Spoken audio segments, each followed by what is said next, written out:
from Toronto, then the Spurs and Blazers from Portland. It's NBA Tip-Off presented by AT&T, coming to you from Studio J here in Atlanta. Ernie Johnson, Shaquille O'Neal, Kenny the Jet Smith, and Charles Barkley. Kenny back after a momentous Saturday in the life of Kenny Smith and Kayla. Kayla's, well, my baby's married. What's her last name now? Edmonds. Edmonds. Terrell Edmonds. Yes, indeed. And Kayla. So now it's Kayla Edmonds Smith or Smith Edmonds. I don't know. It's Smith Edmonds. Oh, that was game day. Look how beautiful that was she game looks. day, baby. Yesterday was game day. Woo, that was Ernie. That was tough. I know. I called you yesterday just to say, tough. hey, we're thinking about you. So, and I tried to prepare you a little bit because I've done this twice with the two daughters. It's emotional. I did not think it would be as emotional. I felt like I was in a movie. It didn't feel like it was real. Did you cry?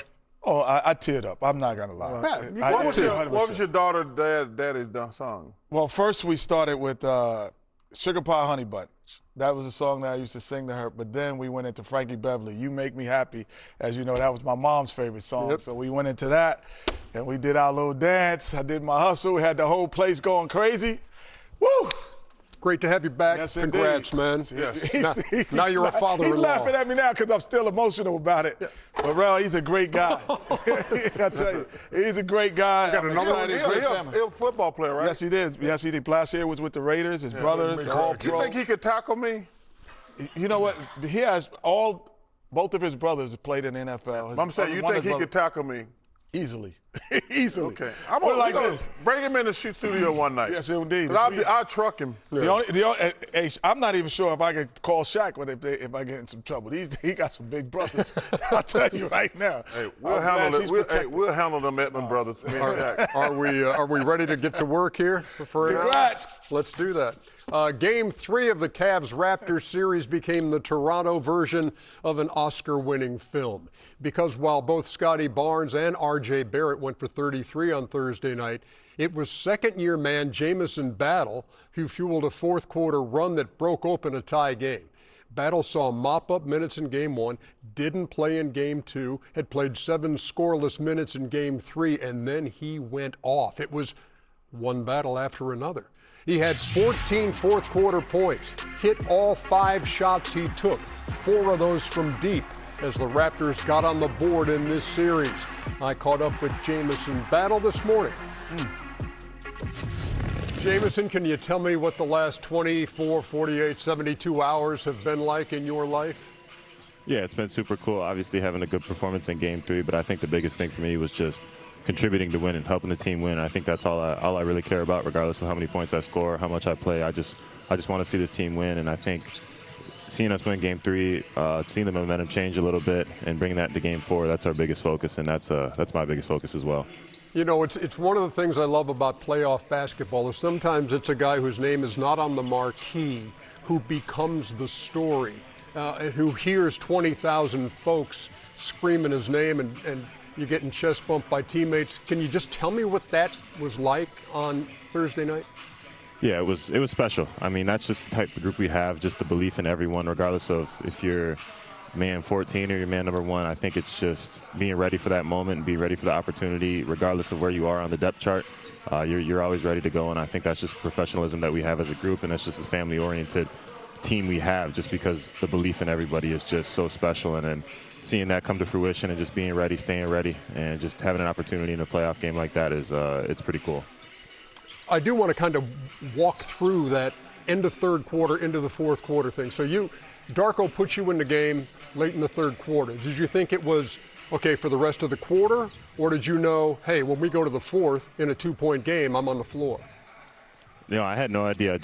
I think the biggest thing for me is just trying to stay present, not really worrying about what's happened in the past or not really worrying about what's going to happen in the future, just remaining where my 2 feet are, and I think that's what I did, and that's what I tried to emulate, and I think that's what we try to emulate as a team as well.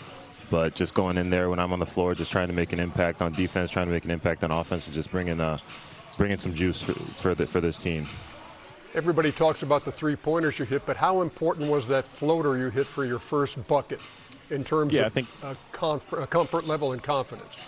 Yeah, I think it's just something that gets you going, and I think just the way Scotty orchestrated that, and that's just the type of player he is, to put you in those types of positions. So for me, it was getting the screen, getting the switch, and then finding that opening and floating it over the top against Evan Mobley, and I think that's something that's an easy one to get you going, and then from there, it was just takeoff mode. When I had an open shot and it was ready to let it fly, and I think that's just the MO of shooters in this organization. Just when you're open, take the space, take the shot, and I think that's what Darko preached to us a few days before, just saying that we need to get more threes up, and when there was an opportunity, I knew I was going to get it up.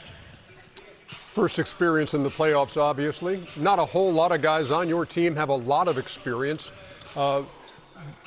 What prepared you for the postseason, and what is the biggest difference between a regular season game and a postseason game from what you've seen now?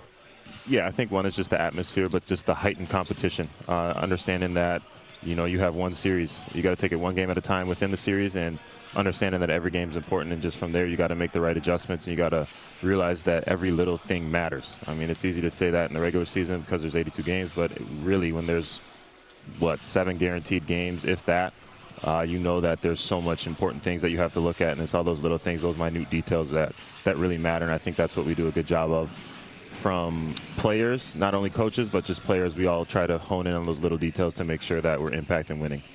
Everybody knows you're one of the great saxophone players in the NBA. Have you played for your teammates? I haven't played it. It sits under my bed back home in Minnesota, so there's a few times in the summer where I go back home, I got nothing else to do, I'll pull out the saxophone a little bit, but it's been a minute. I appreciate your time this morning. Good luck in Game 4 of this series, all right? Thank you, Ernie. I appreciate you. Happy for that guy. Yeah. And again, that's one of the things I love, when somebody who's not the marquee name comes up. Ayo Dosunmu last night goes for 43. But the thing that's really cool about it, you showed he didn't get to play in Game 2. Like, players always whine about not getting playing time, and then when they get a chance to play, the moment's too big for them. Him being ready to play, man, that's great for him. He put a lot of hard work into that. So we're sitting on a 2-1 series, Kenny. Toronto has shot 50% or better in all 3 games. They've done this without their point guard, Emmanuel, quickly. What do you make of Toronto and where they stand in this series right now, heading into Game 4? Well, the one thing about it, they have pressure release guys. Scotty Barnes can bring up the ball, as well as Brandon Ingram, as well as R.J. Barrett. So in terms of when you try to pressure them, they have 3 perimeter guys who are great ball handlers. And then you have Battle in to shoot the shot. So you had the perimeter covered in terms of spacing.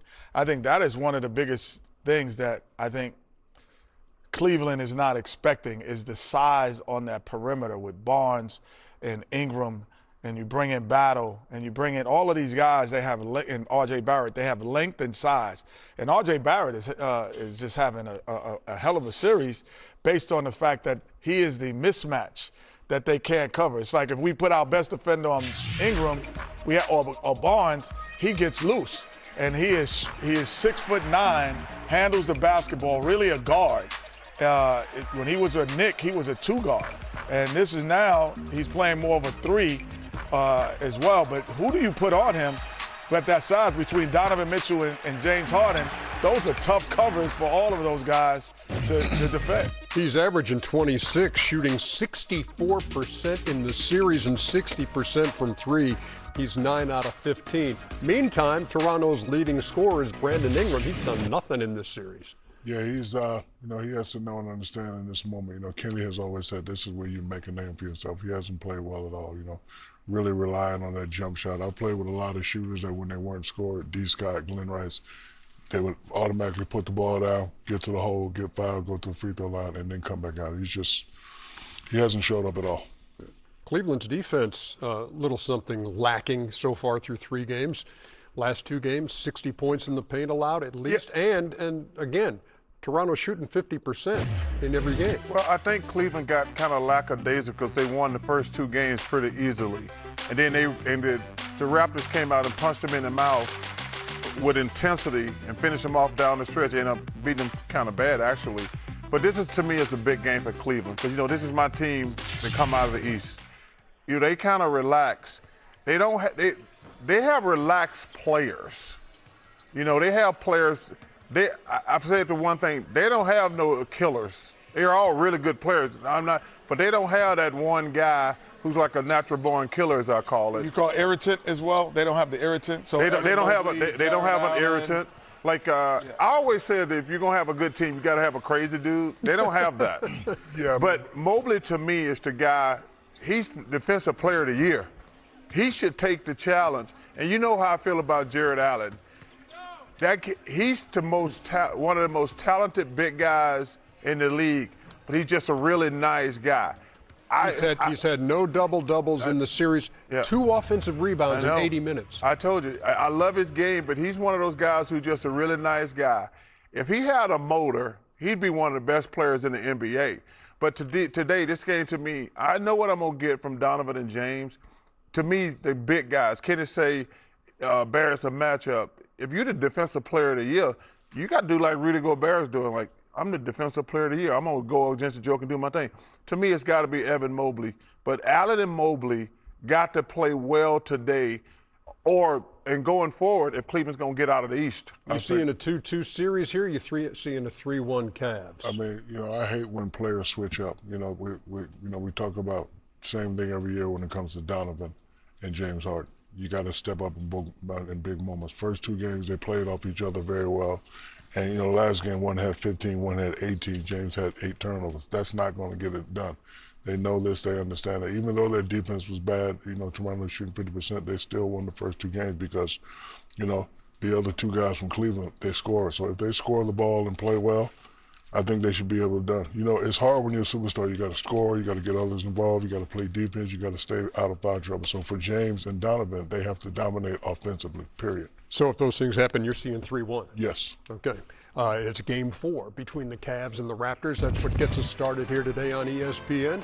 The Jet trying not to cry, talking about his daughter's wedding. Yeah, Big C. O'Neal. Big C. O'Neal. What's up, I ain't cuz? gonna lie. You called him cuz. 100% Call him cuz. Listen, 100%. Later in the first half, it's Anthony Edwards who came down awkwardly underneath the basket. Oh. Jeez. And so you saw the hyperextension on Edwards on the left knee, and now we're left to wonder what exactly is the status of Anthony Edwards for the rest of these playoffs. And just the man who can answer that question is Shams Charania, who joins us now. So Shams, what's the latest on it? Ernie, so Anthony Edwards had an MRI late last night in Minneapolis, and sources told me this morning that he has sustained a bone bruise in that left knee with that hyperextension. The good news for him, there's no ACL damage, there's no other ligament. It's not a serious structural issue, but this injury will sideline him for multiple weeks. So he's going to be out through the remainder of this series against the Denver Nuggets, and they're up 3-1. Obviously, last night losing your starting backcourt for the rest of this series. Now they're going to play on without Anthony Edwards, and he's going to start rest and rehab immediately. And guys, he had runner's knee in his opposite knee, the right knee, that he's had a PRP injection in, that he's had to really mitigate a lot of the swelling, the inflammation that's in that knee. So now it's the opposite knee that has this bone bruising injury that will now sideline him for at least 2 weeks. Wow. On another front, that game ended kind of in a strange way with McDaniels making the bucket, and he's charged by Joker, and I know the league's going to be going through all that video. Any idea of what punishments might be or when they might be forthcoming? Ernie, what the league typically does is the day after an incident like this, they start their investigation process. That means reviewing the footage for sure, but that also means interviewing the people involved. So whether that's Nikola Jokic, Jaden McDaniels, we saw multiple players on both sides of the bench here. Rudy Gobert, Bones Highland, at least, and then there was Aaron Gordon and Jonas Valanciunas both leaving the Denver bench. And so what happens with both of them But obviously, even the players that left the Denver bench, they weren't really involved in the vicinity of this situation. So the league is going to review all this. They're going to interview everyone involved like they always do and come into some kind of ruling here. But talking to people on both sides, there's obviously an expectation there's going to be some fines. Not sure if there's going to be anything more than that. Aaron Gordon's status, whether he gets suspended or not suspended, is very much up in the air with that calf injury. Shams Charania, great information as always. Appreciate you taking the time this morning. Thanks. Thank you. So, fellas, look, if you lead a series 3-1, you win that series 96% of the time. But this is a different animal. You're up 3-1, but your starting backcourt is out. So how do you see this going back to Denver 3-1? Chuck made a very good point last night. You just have to concentrate on one game. Young fella needs to understand. What's his name? I don't want to mispronounce his name. The guy that came off the bench had all those points. Oh, Battle. No. Or Ayo Dosunmu. Yeah, so Ayo Dosunmu must understand that they're going to treat him like Anthony Edwards now. They're going to adjust, and they're going to say, we're not going to let you get off. And they're just going to, they're going to play a little bit harder in Denver. They're still upset about the fiasco at the end of the game. But, Minnesota just has to concentrate and just buckle down for one game. They have to realize that, Denver's going to have some runs at the crib, but we just got to focus on one game. And that's the game you're playing. You can't say, okay, well, let's just go play and see what happens and then get back home and, try to win that game. It's a must win. It's a must win for Minnesota. You were not here last night, but Ayo Dosunmu goes for 43. Oh, I watched it. Yeah. Yeah, I watched it afterwards. What was your biggest takeaway? What? Thank you, Chuck. Thank you, Chuck. When did you watch it? You just said you went to bed early. I watched it on the app. Thank you very much. In the middle of the wedding. On the app. In the middle of the wedding. No, afterwards. Right when my man was saying, get ready to say, I do. Hey, hold on what I do. I'm watching. In the makeup room, you just tell a lie like that on national television. In the makeup room, you said you went to bed at 11 and went and got shut down. You were not watching the game. Thank you, Chuck. You stop it. Thank you, Chuck. So anyway, back to where we were. Dosunmu, has always been thought of prior to this as a really good player, meaning he was an All-American in college, All-American in college, a lottery pick. Then he gets to the NBA, and he's always been a backup guy, a backup singer. And, we'll see a lot of times when you're not on the scouting report, so to speak. When I say you're not on the scouting report, you're not the guy who we're stopping. We're the guy that we might let get some buckets to let things happen. And now you're on the scouting report. And that is now going to be a different environment for him because when he comes off pick and rolls now, he becomes doubled. He gets into areas of the floor. We have thought process about you. Now, some guys can still do that. And this could be your coming out party, Dosunmu. Or this could be, no, he really is a backup singer. He's not a lead singer. So we will see if this is the Dosunmu who was drafted and everyone thought could be and now is becoming that person this series. Well, I think number one it's two different teams, obviously. So for me, Minnesota's got to be Julius Randle. Like last night, we talked about it at halftime. He's got to become Ant Edwards. He's the next best player on that team, and he played great in the second half. Now he's got to take that for the rest of this series. But from Denver, I think Coach Adelman has done an awful job. Really? Helping the Joker, because the reason the kid from Minnesota's doing great, they're attacking Joker in the pick and roll. So if you go back and look at all those plays we showed, they're attacking Joker. But I don't like what Coach Adelman is doing with Joker. Joker is not a post-up guy to go one-on-one. He's got to do a much better job putting Rudy in the pick and roll. Because remember when those other teams play against Rudy, they attack him in the double team. In the pick and roll. So I think Coach Adelman got to stop just trying to get a ball to Joker, because that's not his game. But put him in the pick and roll and attack Rudy, and that'll help the Joker free up, because he's not free at all right now. Because even when he's making a shot, it's really difficult. Game 5 Monday in Denver. Nuggets trying to stay alive against the banged-up Timberwolves. You're right, Dre. Come on, man. Stop lying. You know damn well you wasn't watching the game during the wedding. No, I didn't watch it during the wedding. It was going on during the wedding. No, there's a caller. Maybe 4.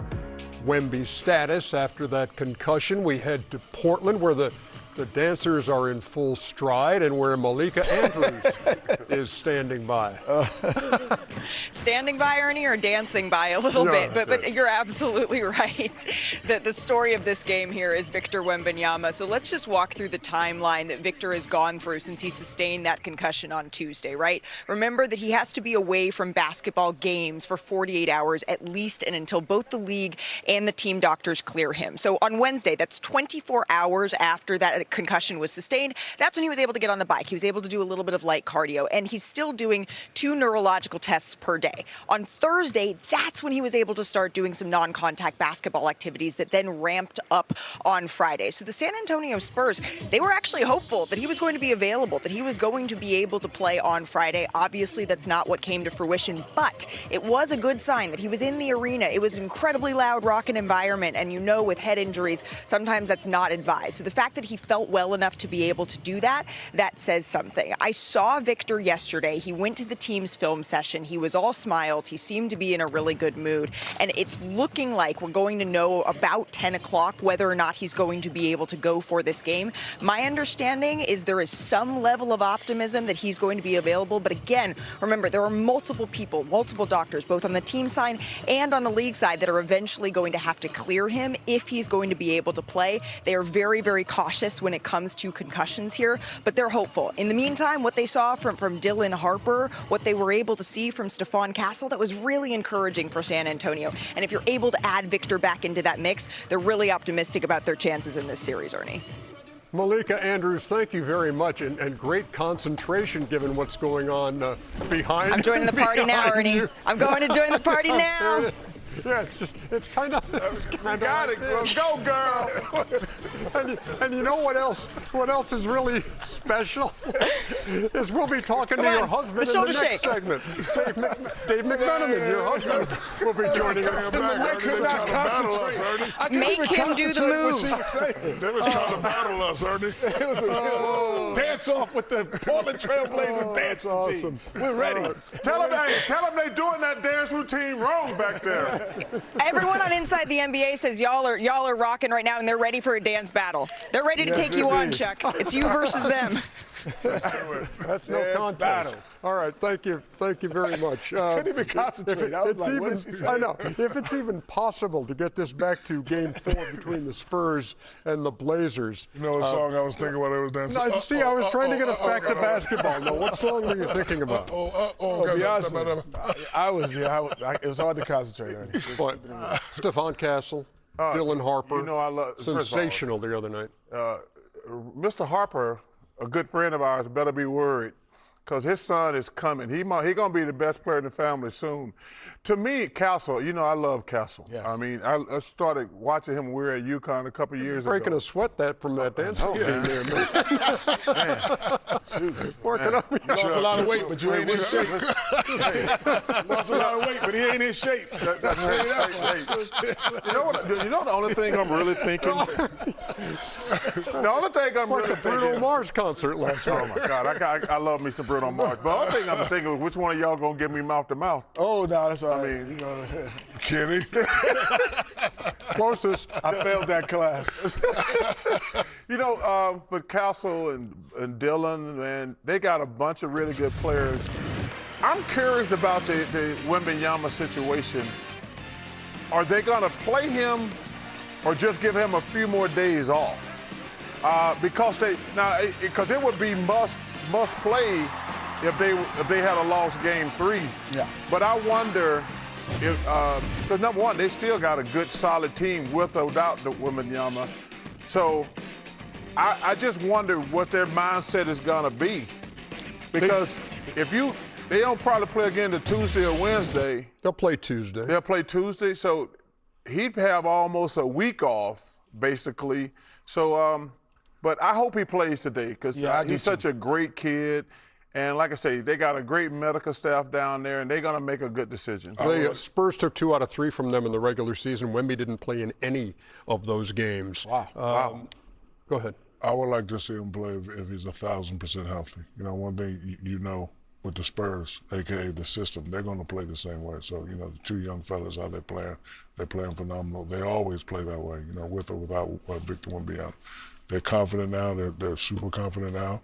Portland has to make a lot of adjustments, but if I was San Antonio staff, like you said, Chuck, I would not play him this game, let him get a week off, and then we get back to the crib, get back to our doctors, hook him up with some of that icy hot. He'll be ready to go. Dylan Harper, by the way, youngest in NBA history to score at least 25 off the bench. Wow. And as he did the other night when he had 27. So on the other side, we're seeing like a breakout performance for Scoot Henderson. Yes. Missed 51 games this season. And what's he scored right now? This year? What, 23 a night? And this is from a guy who in the regular season was scoring 14. Yeah, what it is, Ernie, is in the playoffs, the scouting report is we're going to go under screens, not let him get in this scenario, in transition. So we don't want him in transition. We don't want him in that mid-range because he's so physical. That's where his 14 points a game come to.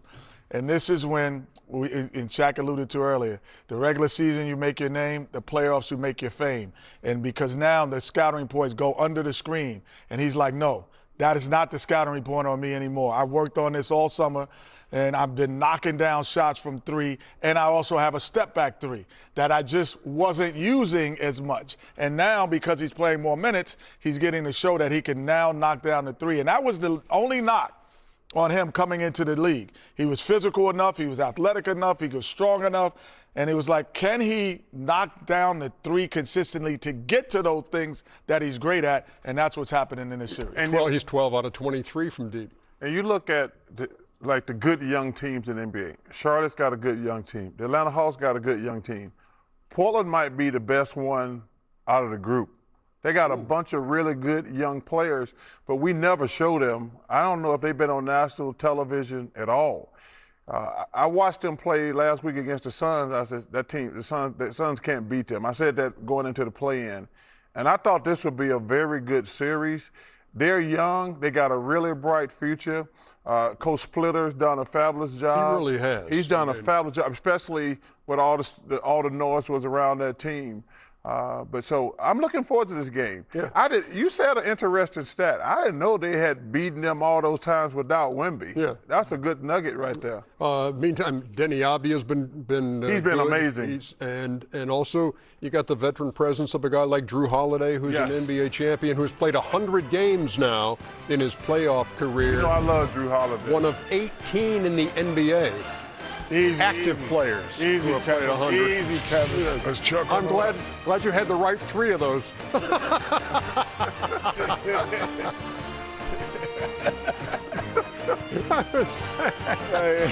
Whoa. Hey, put your hands on your hip. Put your hands on your hips. That was. We're going to overtime in Houston. Come on, fellas. Let's go win it. Let's go win it. Let's go. Go to the other side. Smart. Got a three. 104-101 LA. Marcus Smart is just doing everything with his effort out here. Marcus Smart has come through. 20 points. And the Lakers win it. A commanding 3-0 lead in the series. Los Angeles with a gutty victory in overtime. 112-108. You describe Marcus Smart as battle-tested. To have M. Dot on our team, I know he's battle-tested. It's great to have him on the side. What's I'm talking about, boy? Battle-tested. You already know. Way to work, fellas. One more, baby. One more. We said it before the game, we said at halftime, poise and composure. That was the ultimate test of our poise and composure. Elevate your recovery, do what's necessary. Tonight took a lot out of all of us. Be ready to go on Sunday. Together, man. 1, 2, 3. Together. All right, so the Lakers seeking a sweep of the Rockets tonight. Kevin Durant has played just one of the 3 games in this series. What's his status in this elimination game 4? Dave McMenamin is in Houston. We just spoke with Dave's wife, Malika, who had the dancers. I'm very disappointed, Dave. There are no dancers behind you? Yeah, just some of the support staff getting ready for a pickup game. What can I do? So what's KD up to tonight?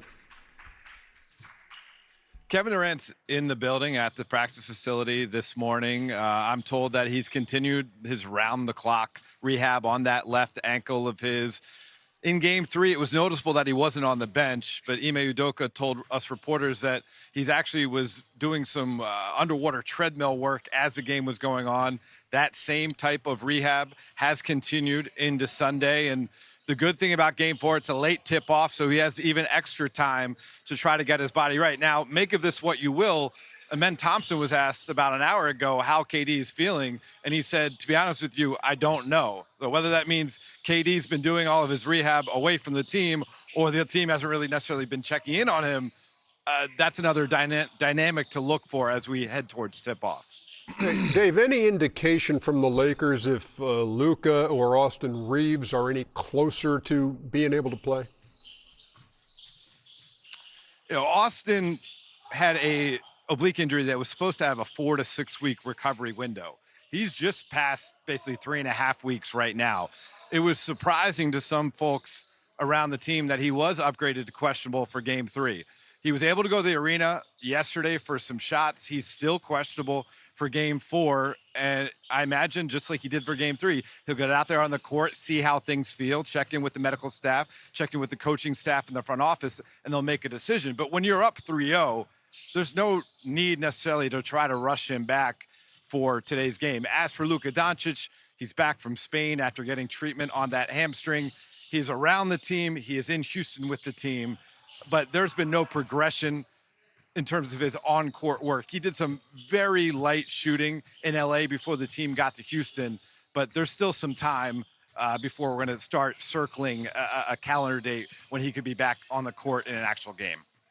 Dave McMenamin, the support staff game not nearly as compelling as the pregame in Portland, but thank you for the information. We appreciate you. How do you shake that Game 3 off if you are the Houston Rockets? That seemed to me to be devastating, Shaq.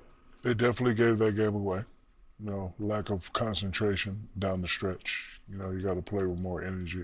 Listen, Turkish Terminator play well, some didn't play well. They play well most of the game, but listen, 30 seconds, up 6. You know, you can't make those minimal mistakes. Like right there, Marcus Smart. That's one. Right here, veteran player right here. He knew the guy was hungry all on him. Oh, that's the same play. No, two mistakes in one play. Yeah, two mistakes. Bad pass and just right here. There's 3. You got to put that ball in front of you. So, there's just a lack of concentration. Nobody rushing back. Yep, gotcha. And then LeBron and the battle-tested Lakers took advantage of it. Ernie? Yes, Charles. Number one, that was one of the worst choke jobs I've ever seen. But the one ever? Yeah, it's one of them. But the one good thing about the Rockets, Houston has one of the best airports in the country. Oh, no. Yeah, I'm just telling you, they got 2 airports there. They got Intercontinental and they got Hobby. Mm-hmm. So tomorrow morning, they're going to be able to get a great plane trip to a great destination. Oh, they're not going to Galveston? So you're saying it's over? It's hell yeah, it's over. Wait, Kenny, you think it's over? I think the Lakers will win the series, but I think the Rockets will win tomorrow. Tonight. Tonight. Playing tonight. Okay, they might win tomorrow. They're not going to win today. They win tonight. I think the one thing that, because the inexperience is what made them lose, I think the inexperience might help them tonight. Meaning, like, saying that we're inexperienced, we're trying to get a win, and we're trying to have some salvage. And if Kevin Durant does come back, there would be a shot in the building of energy. But again, I wouldn't say choke. I just say it's inexperience of understanding time, score, and what to do. And when you become in those situations, because at one time, before we were Clutch City, you know what they called us? Choke City. Mm-hmm. And we were Choke City because we lost 2 games. We were up 20. They came back on both games, up 20 in the second half, and the Phoenix Suns beat us, and they were calling us Choke City. And we changed the narrative. We were down 3-1 and changed the narrative. So they could change the narrative, but that is an inexperience of what to do and close out a game more than anything else. Yeah. And talk about Get them some good flights. You know, they might deserve to go to Galveston. If they don't quit. Talk about it, Chuck. If they don't quit today. Talk about it, Chuck. If they get blown out by 20 and pack it in, we're going to send them to Galveston. Yep. Yes. And what's I agree with that. You heard the term battle tested a couple of times as LeBron was talking. Nice people. This will be 296, career playoff game 296 Wow. for LeBron James, 112 for Marcus Smart as the Lakers look for a sweep of the Houston Rockets. Trey, you're 100% right. I didn't watch the Stop live lying, game. man. I watched the repeat. Stop lying, Here it is. I watched the repeat. Come on. I watched the Why you repeat. tell a lie on national television? I didn't watch the live game. And suddenly a one-point game with 2:19 becomes a Celtic win, 108-100. Look, Philly's given them a battle. You agree? They trying hard. Yeah. You know, listen, you know I love Maxey and I love VJ. They just don't have enough. Those two kids are playing as hard as they can. They're competing. The game is 6-1. The Celtics, they can go through those cold stretches on the threes, which they did in game 2. But they just got a better team, more depth than the Sixers. The Sixers doing the best they can under the circumstances. You know, they're in that organization is in trouble. Which one? Philadelphia. Really? Yeah. Okay. You know, because as great a player as Joel Embiid is, he can't stay healthy. And he's there for another couple of years, and Paul George's there for another couple of years. But Max and VJ are doing the best they can, but the Celtics are just a better team. Doesn't it make you wonder, though, and this is the question that's asked 8 billion times, if Joel Embiid were healthy, how would this series look?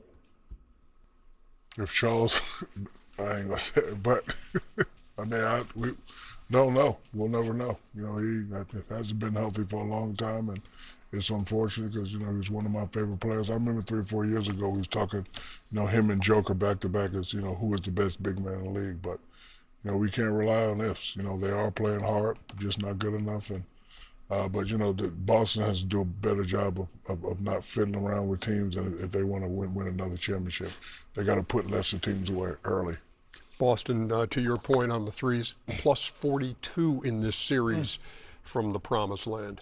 Yeah, I have to disagree. I have to agree with Charles, meaning just too much to overcome on a nightly basis. Can you do it on a night? Yes, but on a nightly basis, no. Boston Celtics have a complete basketball team. They are one of the favorites to possibly win an NBA championship this year. And to answer your question about Joel Embiid, that would be the same thing if we said, if this was happening to Joker 3 years ago and we say every year he gets hurt, what would Denver be? We would never know because the guy, Joker stays healthy.